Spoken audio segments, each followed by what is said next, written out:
Si vous êtes étudiant étranger en France, votre visa étudiant ne vous donne pas le droit de créer une micro-entreprise, sauf si vous êtes ressortissant d'un pays de l'Union européenne. Pour toutes les autres, il y a une procédure à suivre et un risque à connaître avant de se lancer qui peut vous coûter beaucoup plus d'argent. Première chose à comprendre, et c'est le cœur de cette vidéo, pour créer une micro-entreprise en France, il faut détenir un titre de séjour qui autorise l'exercice d'une activité non salariée. Or, le titre de séjour étudiant n'autorise que le travail salarié à temps partiel, pas d'activité indépendante. C'est la règle officielle sans exception sur le titre lui-même. À partir de là, deux situations très différentes selon votre nationalité. Si vous êtes ressortissant d'un pays de l'Union européenne et de l'espace économique européen, de Suisse, de Monaco ou d'Andorre, la libre circulation s'applique. Vous n'avez pas besoin de titre de séjour pour résider en France et le verrou que je viens de décrire ne vous concerne pas. Vous créez votre micro-entreprise en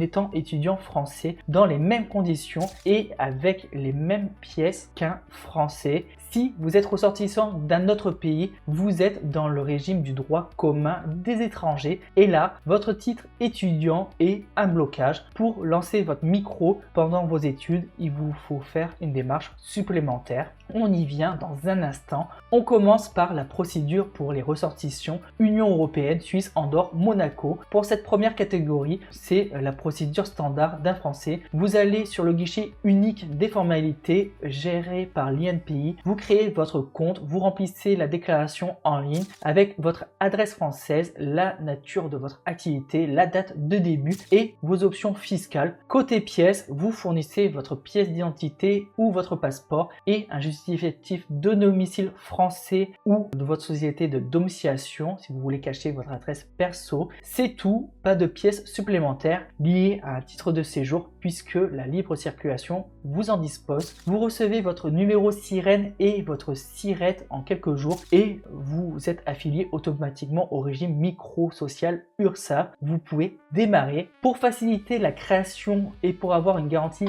anti-rejet, moi je vous conseille de passer par les services de LegalPlace. Pour quelques dizaines d'euros, vous aurez votre création d'entreprise sans souci. Et en plus, si vous utilisez le code promo SOFTDEAL, vous aurez 15% de réduction. On passe à la procédure de changement de statut pour les ressortissants hors Union européenne. Pour la seconde catégorie, c'est un peu plus long. Il vous faut être au clair sur les étapes avant de vous lancer. Vous ne pouvez pas créer votre micro avec votre titre étudiant en l'état. Il vous faut demander un changement de statut auprès de la préfecture vers une carte de séjour qui s'appelle dans le droit commun carte entrepreneur ou profession libérale. C'est cette carte qui ouvre légalement le droit à l'activité non salariée. Sans elle, votre dossier de création peut être refusé en aval et même si l'immatriculation passe, vous êtes en infraction par rapport aux conditions de votre séjour. Le dossier de demande, vous le déposez en préfecture, en général 2 mois avant l'expiration de votre titre étudiant actuel. Une fois le dossier déposé, vous recevez un récépissé de demande qui vaut titre de séjour temporaire le temps de l'instruction. Si la décision est favorable, vous obtenez votre carte entrepreneur ou profession libérale valable 1 an et c'est renouvelable.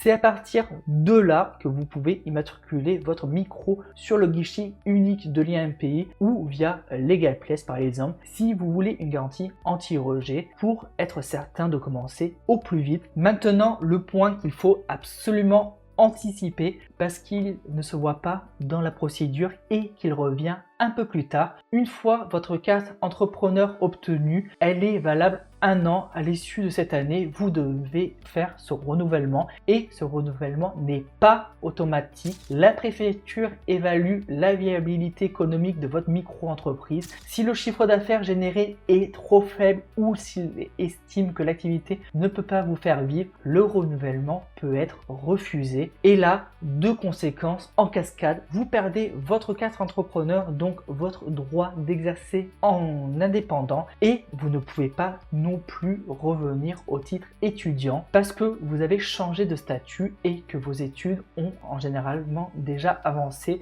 ou sont terminées. Concrètement, vous risquez de perdre votre droit de séjourner en France. C'est pour cette raison que le passage d'étudiant à entrepreneur ne se fait pas à la légère et qu'il faut un projet solide avant de basculer. Pas un test, pas une activité, pas de complément hypothétique, un projet construit, chiffré avec un volume d'activité réaliste. Si votre projet n'est pas encore à ce niveau de maturité, il existe deux alternatives au moment où vous terminez vos études plutôt que de basculer pendant. Première alternative, l'autorisation provisoire de séjour, l'APS. C'est un titre qui prolonge votre séjour pour vous laisser le temps de vous lancer dans votre activité. Il est valable 1 an et non renouvelable. Pour y prétendre, il vous faut avoir obtenu au moins une licence professionnelle et le domaine de votre projet doit être en lien avec vos études. Au bout de cette année, si l'activité fonctionne, vous demandez une carte de séjour pluriannuelle qui peut aller jusqu'à 4 ans.